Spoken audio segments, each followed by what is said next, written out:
Mag-harvest na naman tayo ng mga good size ng ating patola dito. Ayan, isa ito. Ayan, isa din ito sa magandang size. Ang ganda oh. So, ilan ang nakuha natin in a good sizes? So, meron tayong 1, 2, 3, 4, 5. Napakaganda nga din naman ang yan ang ating mga bagong na harvest dito.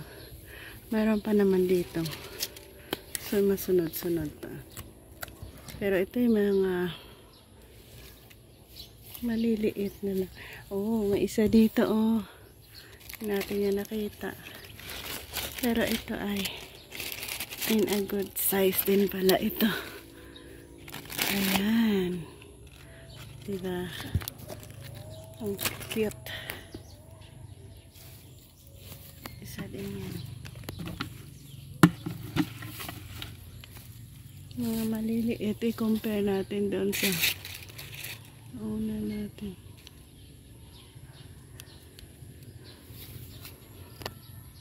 Diyan naman may dalawa pero alanganin pa rin. So alanganin pa nun. Hanap tayo ng iba pa. Nakita rin tayo dito pero ayo, nalaglag. Mga ganito tinatanggal ko na lang. Hindi naman yun mabuo ng malaki eh. So yan na lang ang kabuuan nating nakuha. 1, 2, 3, 4, 5, 6, 7, 8. Meron tayong 8 pieces.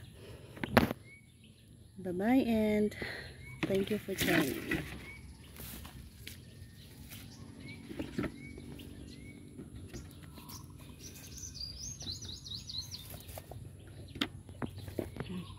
Isang balde ang ating nakuha. Ayan.